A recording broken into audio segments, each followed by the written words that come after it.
My very first day in missile ops, we showed up in the Air Force Office of Special Investigation. The FBI were in the room, and they briefed us that they had validated a terrorist organization that claimed they were going to kidnap a crew and use the commander for access to the nuclear missile sites. When we went out to the launch control center, a guy met me with a gun. Now, I knew the password. There was no doubt in my mind I knew the password. But there's where it hit me that teamwork, that guy better have been trained well so that he knew what the counter was too, because then we wouldn't have had trouble.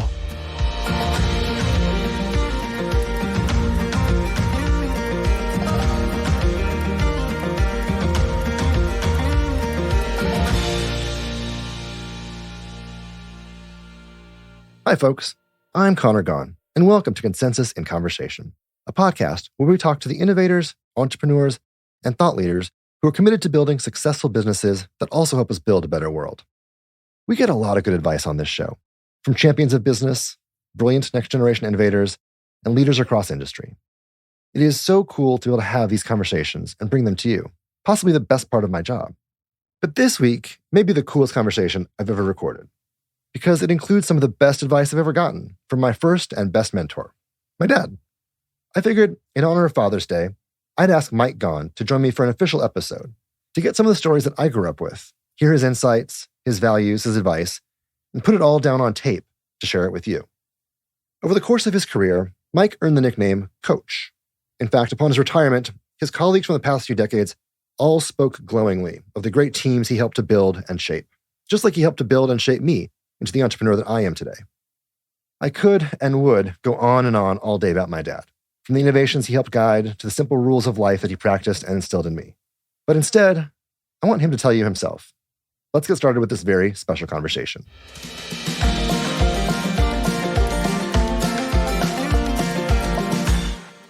So let's start with an easy one. Why don't you tell people your name and why you're here? I'm Mike Gaughan. I'm Conor's dad, and I was invited down to talk to him about my work in life. So I thought it'd be fun to get your lessons learned from business. Let's start with a little bit of background. Tell folks about your family and your upbringing and maybe your dad a little bit. Okay. So I grew up in a large family, 9 children. I was number 3. We were all free-range kids, which means we could go anywhere we wanted on a bicycle. If we could ride it there, we could go. Mom didn't have a car, and so there was no taking anybody to soccer or baseball across town.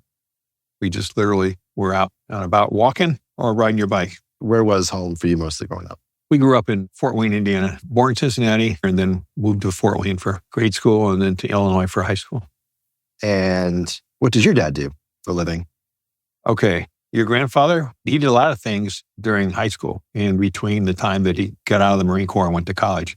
He delivered newspapers. He was a garbage man. He did a lot of physical labor.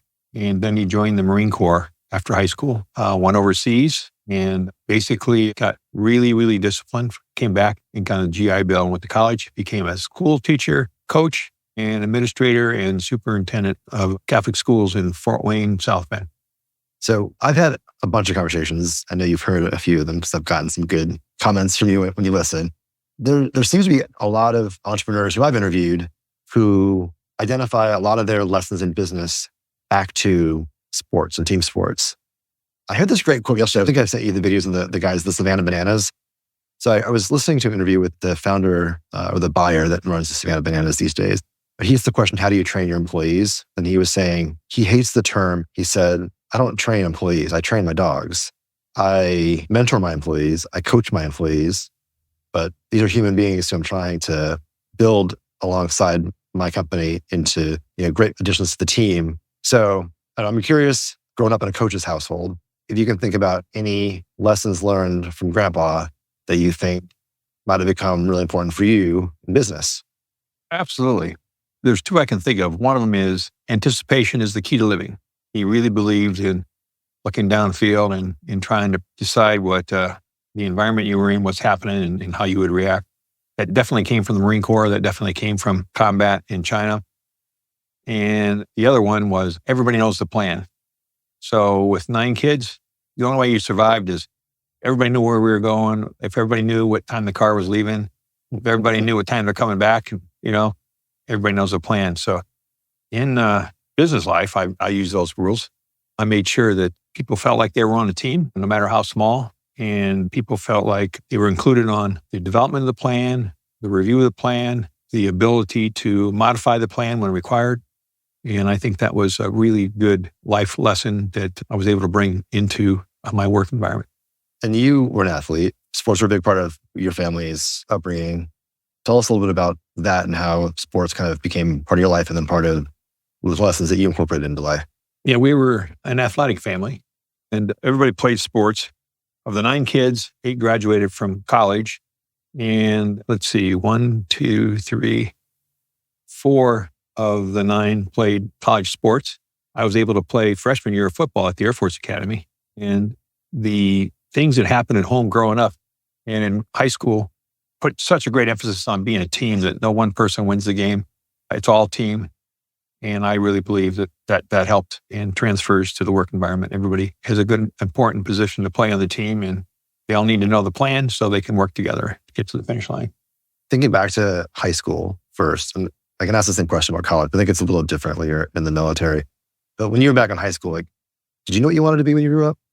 No, as a matter of fact, when I first went to high school, I thought I wanted to be a doctor, but I didn't know really what doctors did. And I think somewhere along the line, 2 things happened almost at the same time. I hit a running back so hard that I took him into my brother, who was a linebacker on the team, and it broke my brother's ankle. And I actually heard for the first time what a broken bone sounds like. And of course, we took him to the hospital and I got to see what was going on. And I decided, I don't think I want to be a doctor.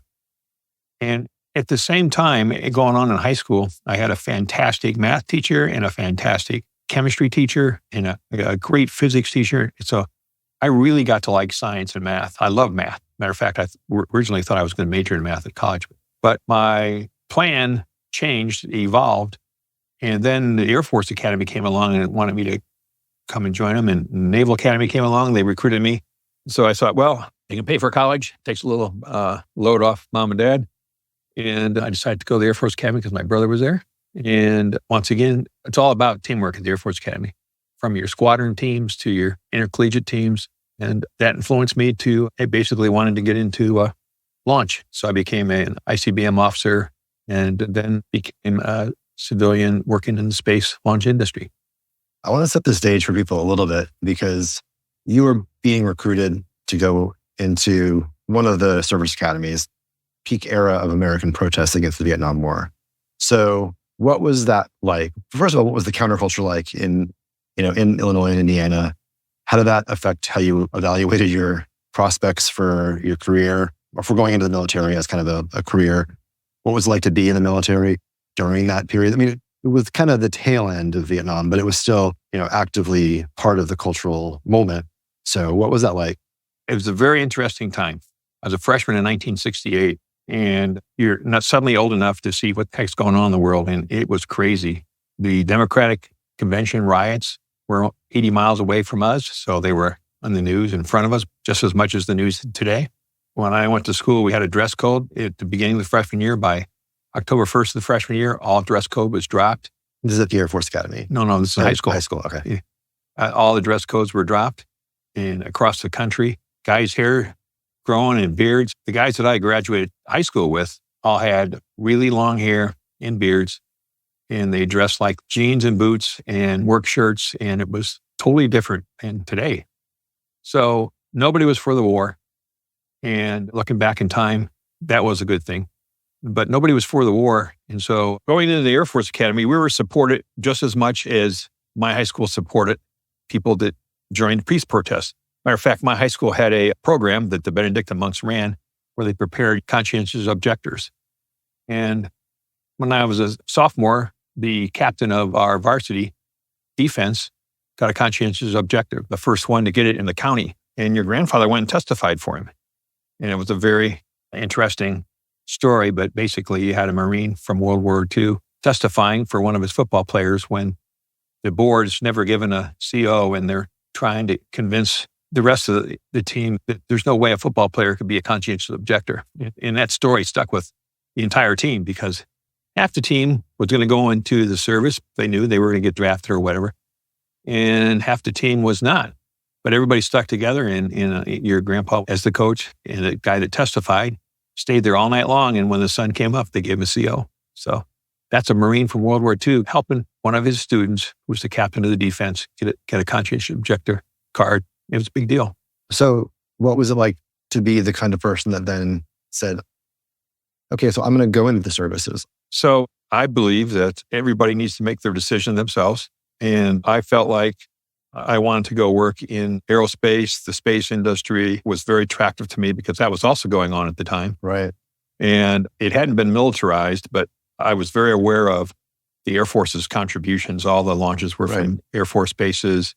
It was very attractive to me. And so I didn't focus that much on the war because basically by the time I got there as a freshman at the academy, the war just ended. So that changed everything. Do you see parallels between 68 and the era we're living in now, by chance? I've heard people talk about it. Oh, man, I really do. In 68, the students protested. They stood up and said, there's something wrong here. This is not correct. You can still do your job and be against a war that's thousands of miles away. We basically, as students, were listening to adults, and the majority of students said, no, this is not acceptable. And their vote counts just as much as anybody else. Today, you've got wars going on in numerous places on the planet, and students are saying they want to be heard. And the students are up against a different situation now because social media is everywhere. And so as they progress in their protests, there's counter ways to the protests that didn't exist back then. In 1968, protests were very, very creative. And matter of fact, you had to laugh at them. One of the protests before the Democratic National Convention was hundreds of men and women went to O'Hare Airport before they had the same kind of security they have now. And they monopolized all the bathrooms. So there was not a single bathroom on any concourse that wasn't full. And it wasn't called a sit-in, but it was really close to that word. So those were the kind of things that they did. And I think you're going to see some of that evolve. They won't want it to look like the riots they had in 68, but the students will want it to look like they care about the planet, they care about peace, care about war, and they want to be heard. And that's what it was back then. They want to be heard then, and they want to be heard now. So I really think there's lots of similarities. Going back to growing up in Fort Wayne and South Peru, Illinois, any other quips that either grandpa or grandma were fond of that stick with you today that you think, whether it's in business or not, just axioms for life that stick out in your brain from grandma or grandpa? Well, one of the things that they insisted on is reading. In the summertime, even though we were free-range kids, we had to come home for lunch by noon. And at 1 o'clock, they had reading hour. So you had to read a book from 1 to 2. There was no exceptions. There was a program in Fort Wayne, Allen County Public Library, had bookmobiles in the summertime, and they would come to your neighborhood the same day, same hour every week. So we would line up and go in there and get a book, and that was our book for the week. I think that reading not only helped myself, but helped my brothers and sisters progress in school, in business. The other thing that stuck with it is the idea that we should go outside and play, that we needed to get fresh air, we needed to get exercise. They found out where swimming lessons were closest that you could ride your bike to, and we rode our bikes to swimming lessons. They found out where baseball was closest to where they were, that we can ride our bike to, and we could go play baseball. They found out where football was closest to us, where you could go ride your bike and play football. So they basically made the responsibility for all these extracurricular activities your physical requirement, you to ride your bike there, because there was only one car. And the other thing that they did was myself and 3 of my brothers all had paper routes. So they wanted us to learn how to conduct a business. Paper route probably improved my math skills exponentially because you had to be able to tell somebody how much it cost if they wanted to pay you 1 week or 3 or 4 weeks or whatever. And you get extra papers. If you could sell them, you were allowed to keep the money. So paper route was a big influence too. That was your first job? My first job was the paperboy. 60 customers. I looked where my route was right before my dad died. And it really had deteriorated. It was a neighborhood that one time housed a whole bunch of union people that worked for International Harvester. International Harvester has a tremendous union at the time. We lived there.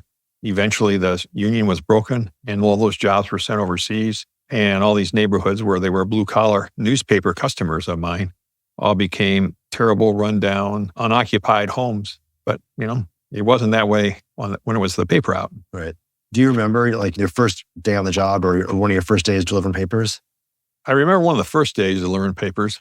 They dropped my papers off in front of the A&P, and I would sit there folding the newspapers. And right behind me, the A&P had their coffee stand. Even though it was inside the glass, they had a fan that blew the smell outside, and it just smelled really good. So when I bought myself a coffee with some money from selling papers, it tasted terrible, but it smelled good. So I think that was an impact on me. How old were you? My first paper route was, I was in fifth grade. Like 10, 11, maybe? Maybe like 10. So what time did you have to show up to fold papers? So after school, you'd ride your bike home. School was probably out around 3 o'clock. And by 4 o'clock, you were at your newspaper corner folding papers. We folded all the papers so you could throw them right off your bike onto the porch. There's a process to do that, and a style technique to do that. And the only time you can't really do it is if the paper is too big, like there's too many ads. Right. But we got to know how papers work and what days the ads came out and what days you needed rubber bands. And, we learned how to make money. How many of you guys did it over? 4, oldest 4 boys. Yeah. The oldest 2 had a paper out in the morning. They delivered papers between 5 and 6. And then I was third, and my number 4 brother, we delivered papers in the afternoon after school. Until when did you deliver papers? Until we moved. In the summer of 7th grade was up, we moved, and I had to give up my paper route. Only because I know this story, but how did you find out you guys were moving? Well, we kind of knew we were moving. We just didn't know when. And, we were in the tournament for the City of Fort Wayne's baseball, Little League, and we were winning every game. And then we had the finals. And it started like 2 days after we moved to get in the car. We said, well, we got the Little League thing. Let's get in the car. We're moving. Literally, we moved to Illinois. Sports didn't run families back then. Right. They didn't drive cross country for tournaments. They didn't pay $2,500 for coaches and tutors. It was Little League. Right. Now, later on, we found out our team won. So they did just fine without us. But it was very interesting to compare that to today, where I can't even imagine anybody I know that has had kids in sports that would make the kids move a week before the season's over. Right. Yeah, sports are completely different these days, I think. Yeah, they really are. What was your next job? So paper route was the first. What was the next job you had in your career? Really, we would go visit our grandmother on the farm every summer. And after we moved to Illinois, grandma's farm was only a couple hours from our house. And she'd put us to work. My grandfather was deceased. My mom's oldest brother lived on the farm next to grandma. And my brothers and I would be like farmhands. Yeah. So basically I walked beans, stretched barbed wire, cut pigs, just did all kind of farm work for the summer times through 8th grade to high school. And it was a great experience. It was a phenomenal experience. Find out where food comes from and how hard farmers were. All 7 brothers worked at the farm sometime in their life or spent a lot of time visiting there. And all 7 of my male cousins from my mom's brother, they all worked on the farm every day all year long. And of those 14 guys, not a single one became a farmer. That tells you how hard it was. Yeah. They became doctor, pilot, all kind of stuff, but nobody was a farmer. The only farmer is one of your sisters. Yeah, Mary Pat became a farmer. Yeah. And at this stage, she owns the land and she leases it. She splits the bounty with the guy that farms it, and she pays for the seed. That's her contribution. Yeah. But that's the only one. And she didn't get to work on the farm, but she got to work with grandma all the time. She got to cook and harvest, garden, and can and do all that kind of stuff. Yeah. What about business lessons learned from the farm then? All right. You got to get out of bed early. You don't sleep in on the farm. And I actually don't think you sleep in on any business. I think you got to get there early in the morning, get your act together before anybody else shows up. Look at the results from yesterday, look at your plan for today, and make sure you know what's going to happen, who you're going to talk to, who do you want to talk to, what you want to happen that day, and what you want to happen the rest of the week. And then at the end of the week, you want to get there early and look at what happened all week, and do I need to make some changes for next week? Probably the next big lesson is that you're close to the earth and you're close to nature. And so there's kind of a spiritual dimension that all this stuff that you're taking care of or that you're working with is kind of a gift. The sun goes down and you can look at the sky and you can see the stars that you can't see when you're in town because they're diffused by all the light. When you get up in the morning and the sun rises, you can see the dew on all the fields and they're watering themselves. When you get your turn to plow or disc, Illinois, the earth is black as night. So it's very fertile. The cows and the pigs, they need caretakers, but there's a natural progression for all of them. And you just get in the cycle with them and you work with them. So I think that's the same thing as business, is that there's a natural progression, natural cycle for all business. And your job is to get in with it and work with them getting to the finish line. The other one I was thinking about, when you're talking about getting up early, the demands of work don't stop on the weekends, even if you do. There's still farm work to be done on Saturdays and Sundays sometimes, and sometimes that translates into the real world too. So true, every day. Even one of my brothers got drafted to go run all the critical tasks on the farm one summer because people had bought our aunt and uncle some kind of vacation trip or whatever. So he went down there and joined his cousins, and a bunch of kids operated the farm for a week while our aunt and uncle took off for their first vacation in years. Now, that's a hard thing to do without an adult foreman, but no one got killed and the barns didn't burn down, and my brother and his cousins, they did okay. So the next big step in their career would have been being at the Air Force Academy and being in the Air Force. So you go to the Academy partially because you love math and science, and the idea of the next frontier of space is super exciting to you. Right. The joke that I've always told is I can never make fun of Dad by saying, well, it doesn't take a rocket scientist to do that. Not that you were a rocket scientist, but that's what you studied. Right. We did study. When I was at the Air Force Academy, they had something called the whole man concept. They've changed that since they brought in women. But the concept was everybody will take math, engineering, physics, chemistry, all the sciences. All freshmen, you take a year of mechanical engineering, 2 semesters. You take a year of electrical engineering, 2 semesters. Take a year of astronautical engineering, 2 semesters. You take a year of aerospace engineering, 2 semesters. And then I'd add a year of physics and add 4 years of statistics and add 4 years of math. And they really don't care where you're at in math. I showed up and I tested into second semester, sophomore year of math. So by the time I became a junior, I was taking graduate school math. They had it there. They want everybody to be as smart as possible technically in the Air Force. It's probably the most technical service that there is. And so I enjoyed that. School was not hard for me. I enjoyed it. And I ended up being a launch officer when I graduated. How did the career selection process work at the Academy back then? Well, totally different than it does now. What I'm going to say, it doesn't happen anymore. But totally different than civilian life, for the record, too. So the Vietnam War just ended. So they closed a number of pilot training bases. They used to have waivers for people to be pilots and navigators. Based on my eyes, I couldn't get a waiver to be a navigator. So I did go into missile launch operations, and my classmates, they could fly. Sometimes they had to wait up to a year to get into a pilot training slot, but to them it was worth it. They did wait. Today, if you wanted to get into a pilot training slot, there's no wait. As soon as you graduate, they go off and fly. So the war was over and it became a peacetime Air Force and a peacetime military. And peacetime military today is totally different than it was back then. I don't think there is such a thing as a peacetime military anymore, and neither does the military. But people can just about do anything at the Air Force Academy now. You can go from being an Air Force Office Special Investigator, detective, to a rocket scientist. You can be electrical engineer, and you can be a cyber engineer. You can now go into Space Command. Before Space Command didn't exist, it does now. And the Air Force Academy supplies Space Command with their second lieutenants and their officer corps. So it's changed a lot. It's even more high tech than it was then. Right. You know, the enlisted people are incredibly educated. They have master's degrees. You know, back then they made sure everybody had a bachelor's degree. Now the enlisted guys are working jobs and they've got master's degrees, and some of them cross over and commission themselves and become officers. But it's a very, very smart, educated workforce. And so you got to lead them. You can't force them. You got to be a leader. What are the kind of, thinking back to Academy life and then Air Force life, what are the business lessons that came out of the Air Force for you? The reinforcement of everybody knows the plan. Yeah. That's probably the biggest deal in the military. The other one that I was just starting to learn about management by walking around is just beginning to see different aspects of what you're doing by, you know, getting up out of your office and going down the hall and seeing something else. Yeah. Or go to a different trainer. It's a computer lab where it simulates the rockets that you're maintaining, and go look at a different simulator that simulates other kind of rockets that you're not maintaining, and just get up and move around. Check things out. See what else is out there. See what else is out there. See what else the team is doing. Yes. They're wearing Air Force uniforms, but they're babysitting or maintaining and operating Titan launch missiles. And you're doing Minuteman. So those are two different systems. So it's interesting to learn how the systems differ and how they're maintained and what differences could make your job better and make their job better. You could go back and do it again. Would you still have gone into that particular discipline?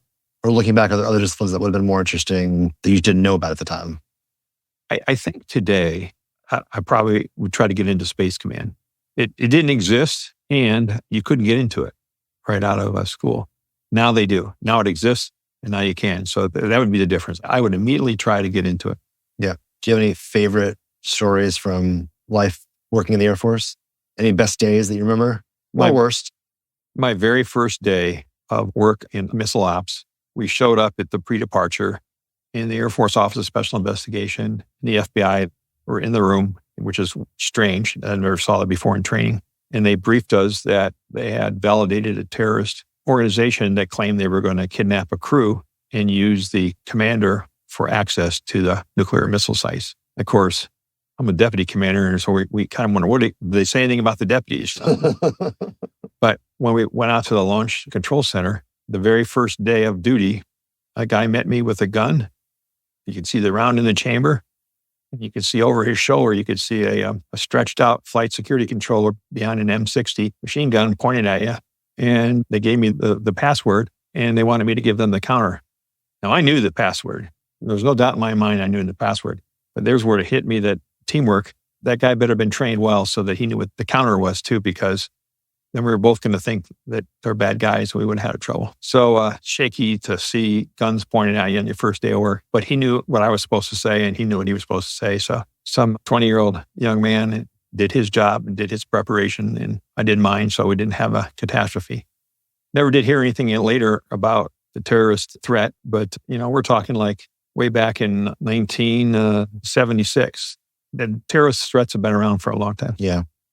What was the decision-making process around leaving military life and entering civilian life? So that launches the next chapter, no pun intended. Well, you were one of the reasons. Okay, fair. We felt like didn't want to get told to move every couple of years, want to raise you in a solid, stable place. But one of the big reasons I got out was they wanted me to go to Strategic Command in Omaha and be an aide to a 4-star general. And the only way I could get out of that assignment is go be a civilian. Whereas I wanted to go get involved in space launch. And I checked out what was in industry, and they had openings at Martin Marietta. And I went and talked to them, and they had a job for me if I wanted it. So I decided that I was going to follow my desires to be, in space launch. So I got into all that at Martin Marietta, which became Lockheed Martin.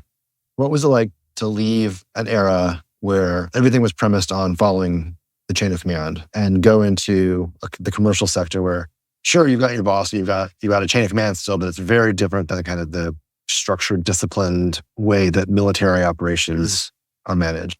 So in the military, you have commanders, and that's equivalent to have bosses, and you have leaders. And in industry, you have leaders, but the commanders and the bosses outnumber the leaders in the military. Like if you're supposed to take the hill, you're supposed to take the hill, and there's no ands, ifs, or buts about it. In the civilian world, in aerospace, they don't want to force you to make a mistake. They really want to know, okay, how do we do this? Why can't we do this? And whenever somebody forces people to make a mistake, you have a catastrophe, like when the shuttle blew up. They forced the engineer gave them information and they didn't want it. And the O-rings froze and cracked, and gas came out and ignited and blew it up. So there's an aspect to aerospace companies that requires phenomenal technical leadership, way beyond any technical leadership in any other organization. When you talk to people in aerospace that talk about guidance and control, when you say, I want to put something in the Yankee Stadium, they're thinking the pitcher's mound, And that's how good our aerospace industry is. So that requires technical leadership, not just telling people, go do it. They have to figure out how to do it, and they have to figure out how to do it safely, and they have to figure out how to do it on time. And with resources they may or may not have, they may have to get from somewhere else. Right. What about the differences between just working within the public sector environment and working in the private sector where everything's different? There's lots of, not everything, but almost everything is different. Yeah. The people equation is the same on both sides. And business is about people. So if you can understand people, either sector, if you can lead people, either sector, you're going to be just fine. Do you remember your first day of work in the private sector? You showed up and no one had a gun pointed at your head. So that was a good first day, yeah. What sticks out in my head now is that we had chalkboards instead of whiteboards. we didn't have computers. Computers were brought in to business. As a matter of fact, if you remember, I brought home my Apple Lisa when you were like in kindergarten, right? Yeah. So big difference. But at that company, they encouraged people to bring technology home and learn it. And, people like it. You like it, Yeah. I'm wondering because you've always been an intellectually curious, passionate learner, I think, and a pretty early adopter in terms of you've continued to kind of go by the new technology and try to learn it. Right. What do you think started that? The bookmobile? The bookmobile was readily available no more than 1 block away from the house. It was very organized. They knew what they were doing. And the intellectual curiosity just grew. I think the fact that we had jobs with newspapers when we were kids and we could spend money on things, but they really supervised what we spent money on. So if you bought a book, that was great. At Christmas, if you brought your brother a book for a present, that was great. That was highly encouraged. Reading was the big deal, and it still is. At work, I love to read documents that show what the requirements were and how systems used to work and whether they wanted them to work in the future. And I still love reading stuff about future systems and imagination that people have. That's a big deal to me. Are there corporate leaders, technologists, entrepreneurs you really admire because of their kind of futuristic vision or their ability to lead teams or any kind of leaders that you really admire? So I really haven't glommed onto one leader. I really believe their stuff can come from everywhere. So in my last job, I created and ran a Shark Tank. I had people of different ages and generations working technology. And that's an incredible experience to lead. So once a month, I had something called Innovation Monday. Anybody could come to it. We had people come to it. They weren't even in our organization. And you got 5 minutes to show the rest of the group something that was innovative. It could have nothing to do with what we were doing. It was just like, here's an innovative idea that somebody implemented. And so we saw stuff from all over the world that people did. It was my opinion that the younger people were able to win confidence from the older people by some of the stuff they showed them that nobody knew existed, but they did. Or an article that, there's ways to generate energy from waves. And here's a system that's working off the coast of Africa. It generates a whole bunch of good discussion and good ideas. And it helps people work together with new ideas because we always had to create new ideas, create solutions. And so just that Innovation Monday helped people learn how to work together. And it gave a lot of respect the older guys ended up having for the younger people that just came out of college, but they were using technology that some of us had never seen. Was there any innovations from Innovation Monday that stick out in your brain as like really mind-blowing? There were so many mind-blowing ones. I focused a lot on the energy ones. Yeah. The wave motion machines were very interesting. Solar power machines were very interesting. When I used to work at Sandia National Labs every other month when I was asked to go down there and lead some exercises. And I got to see solar technology that blew my mind. Yeah. Now, it's 20 years ahead of its time, but eventually all that stuff comes to fruition. Yeah. What are kind of other lessons from the private sector that stick out? And so moving kind of up the chain, you're part of a generation that I think is generally no longer where you spent your entire career basically in 2 big companies climbing the corporate ladder. So what were the lessons from either or both that come to mind from those 2 companies over, 40 some years? 33 at Lockheed and 7 at Kakier. In 4 years at Air Force Academy and in almost 6 years on active duty at the Air Force. That's 50 years. Couple of things come to mind when I think about this. I truly believe in something that I learned over time from other people. You have to listen to other people and pick their brains and learn what's going on. You just can't understand it all yourself. You've got to magnify or multiply your knowledge by the people around you. And so one of the things I used to do is have everybody that worked for me make 3 phone calls a day. This is probably the most important contribution that I made to these people's future work, as well as it was to all the teams that I was running that they were on. But I would have people in both companies, Lockheed and Kakier, good-sized companies. Lockheed's a behemoth, and Kaki's got, 25,000 people. Every day, the people that work for me were asked to call somebody else in the company. Don't call somebody on your floor. Call somebody on a different floor, a different building, a different state, a different process, and find out how they're succeeding and what they're failing at. what's working, what's not working. Find out who the new people are and what they're doing. Oh, we just hired this admiral. Well, tell me a little bit about her. What's her specialty? Find out where all the talent is outside of your floor, your building, your organization. There's other talent. There's young people that want to move on. You might be able to identify some people that we can add to our team. You might be able to add somebody that will help review us. They knew that customer. They were that customer, but now they work for us. Number 2 is in the middle of the day, I asked you to call somebody that either was a customer, is a customer, or we wanted them to be a customer. Find out what their requirements are. Find out what they like, what they don't like, what's working, what's not working. Just get comfortable talking to customers. And at Lockheed and at CACI, our workforce is made of thousands of ex-customers. So you can find somebody that used to be at the Air Force, at the base, or the ship that we're building or doing something on. The idea with the customers is get their honest opinion. I don't want your opinion. I want their honest opinion. Right. And at the end of the day, I want you to call somebody in industry. Where do you meet these guys? When I paid for people to go on trips to trade shows or meetings, I wouldn't pay for their lunch unless they ate with somebody else. I didn't want them to eat lunch with the guy in the desk next to them on the trip or the guy that drove in the same car. I wanted the guys to spread out, multiply, and collect information. So when they would go to lunch, I would suggest that they have lunch with customers or have lunch with competitors. There are all these people from all over the industry. You sit down with a table with strangers and get to know them. Industry uses a tremendous amount of subcontractors. Talk to your subcontractors. Once you get them on your team, you establish a relationship. You'll know those guys for 30 years. Call them up. Guys that you went to school with that were in your fraternity, your sorority, your squadrons, and the guys that you're in the service with, the Army, the Navy. Call them up. They're somewhere. And before you know it, you put a dime in them and they'll be telling you what they're doing, what's going on. So you'll find out what's going on over all the competitors. You'll find out what's going on in the industry. And supply chain. And the supply chain. So at the end of the day, you make that phone call. And I guarantee you, if you do this every single day, in about 2 months, you'll figure out where all the talent is in the company that you want to leverage for winning new business on your team. You'll find out what tools in anti-gravity paint you've got across the company that you could leverage wins with. You'll find out what customers think, what they want, what they don't want. And at the end of the day, you'll find out that there's a whole bunch of people that get up, shave, and shower and head to work to get your job, your paycheck, and your customer. Yeah.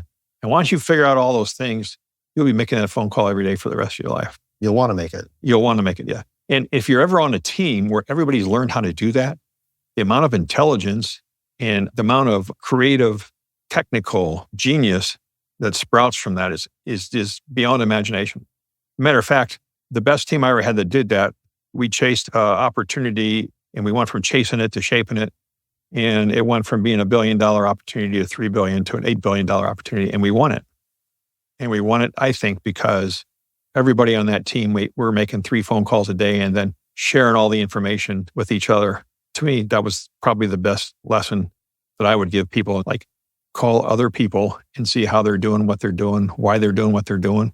So you don't have to make the same mistakes they did. And so you can stand on their shoulders. Yeah. You're trying to get inside the stadium. They might know how to get inside the infield, and they'll help you get closer to being inside the pitcher's mound. Yeah. Any other kind of lessons from business? That's a great one. But any others that you want to kind of pull out? I really think this is probably almost as good as the one I just told you about. I think you got to recruit your team every day. Every single day, I used to go at the end of the day, thank people for being there. I made sure I knew what they were doing during the day. And at the end of the day, I'd say how to go and find out what their contribution was, where they are. And I would thank them. And I'd say, looking forward to you coming back tomorrow. I'd say things as pedestrian as that, looking forward to seeing you tomorrow. And so people know that you're interested in them and they'll come and talk to you and say, hey, I want to do something different, or can I do this on the job too? Or can you give me some more work or whatever? But every single day you should recruit everybody. Very expensive to find new employees to hire. And so you want to keep the ones you've trained. You want to keep the ones you've taught these techniques to. You don't want that to leak out into industry. You want to train them to be the first class team, and you don't want them to transfer it to another school. Right. You don't want them to transfer it to another company. And so if you recruit them every day, it's a lot different than when they come to you and say, I think I'm going to leave. And now suddenly you've got to throw stuff at them, money or something at them that doesn't make any sense at all to try to keep them. But if every single day you thank them, encourage them, visit with them, make sure they see you as a leader, not as a boss, you recruit them and they'll want to stay. Do you have any thoughts on how that can best be done in the hybrid world that we have now? It feels like it's harder It's harder to build that connection within teams, I think.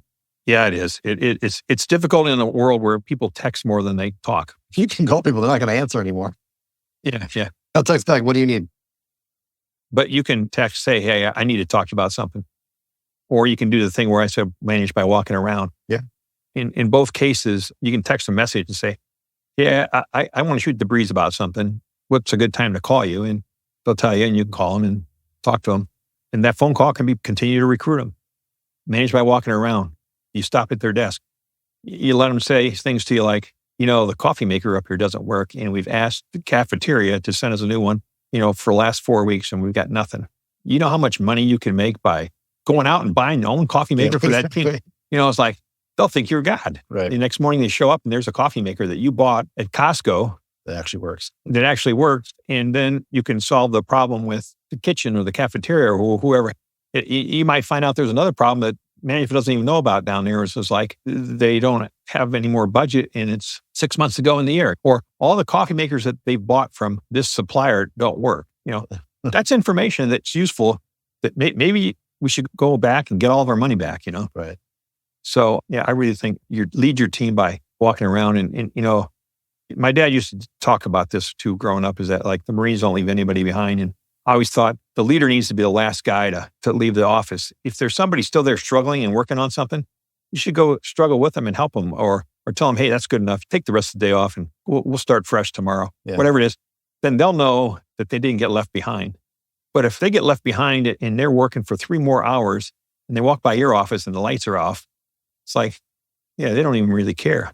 If you go visit them, you're recruiting them and they'll see it being recruited and they'll want to stay and work for somebody who doesn't leave them behind. We have a couple of standard questions that we always ask towards the end of episodes. I'm curious for your take on. So the first is, there's a lot of bad news in the headlines these days. And I think for a lot of folks, particularly folks in spaces that I work in that are, building businesses around social impact, it can be disheartening to see, when you're working for positive social change and using the business world to do that, and the headlines are always negative, it can be, I think, demoralizing. So I always ask folks the question, how would you approach defeating defeatism? How do you stay motivated to remain optimistic, to get to work every day with a positive frame of mind and believe that we can, implement change in our organization that'll be good for the world and good for business? So I'm curious if you have a thought on that. That's a good question. One of the things I believe is that you bring people together. So an example that I gave you a little while ago is the Innovation Monday, where I brought all generations of engineers together. And so they couldn't complain about each other behind their back. What they had to do is visit with each other and talk about technology, creativity that they didn't know existed when they got their education. And the young people that had the new technology found out from the old timers what customers think about this or what the customer's weaknesses are, and they can work on it together. So I actually think that one way to defeat defeatism is try to get people to come together and let them interact and provide opportunity for them, whether it's a lunch that you paid for or an Innovation Monday or one-on-one counseling. But that's a good question. So the other question I ask folks is, you're now done in the work role in kind of an official capacity. If you look back and think about the folks you worked with, the hundreds, thousands of kids that are now, managing companies, managing programs, managing organizations, what do you hope your legacy with your old teams and employees and colleagues is? What would you look back and think your legacy looks like? I have an answer that I think for you too, but I want your answer first and I'll tell you what I think people say. So years ago, I earned a nickname Coach. Everybody called me Coach. And I think my legacy is that I made an attempt at mentoring everybody that even remotely showed interest in being mentored. I think that's my legacy. Yeah, that's what I was going to say. And ties nicely back to, the world you were raised in, where Grandpa was a coach and grew up in teams, very much built teams along the way everywhere you went. Yeah, your grandfather was a heck of a coach, and he did make sure he was the last guy out at the end of the day of the locker room, make sure every kids got home, that nobody was injured. He did make sure that he knew what all the kids' interests were, and he was capable of being honest with everybody about what their talent was and where they might have a better position they could play. And even when he was a veteran and he honestly knew a guy wanted to be a conscientious objector. He went and testified for him. And that's uncomfortable as you can get, but it was his player, his team, and he knew he was honest. And he felt like he had to be honest about it too and testify for him. Any last minute words of wisdom?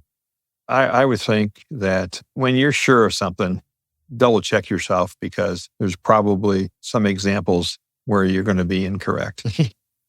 So don't be so sure of yourself. That's my advice. Continue to check on yourself, continue to educate yourself, continue to study other people, other cultures, other ways of life. There's a palette full of colors, and that's for a reason.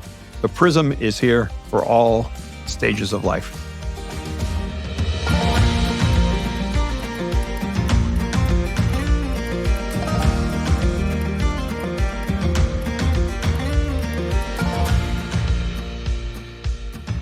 Thank you so much for doing this today, Dad. It means the world to me.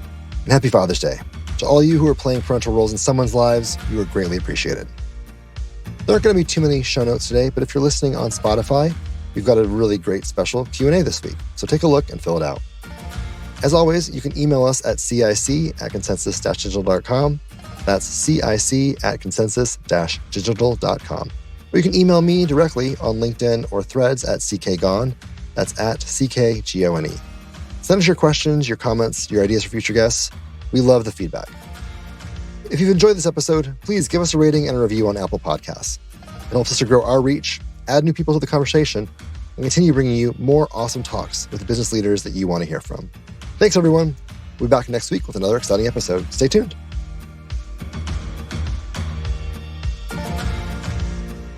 Consensus in Conversation is hosted and executive produced by me, Conor Gaughan. The episode was produced by Will Gatchell and Jeff Rock, with editing from the good folks at Reasonable Volume. Special thanks to the Consensus team, including creative director Kate Tucker, Greg Hargel on research, and Patrick Gallagher on strategy. Consensus in Conversation can be found on Apple Podcasts, Spotify, YouTube, or wherever you listen. Consensus in Conversation is a podcast by Consensus Digital Media, produced in association with Reasonable Volume.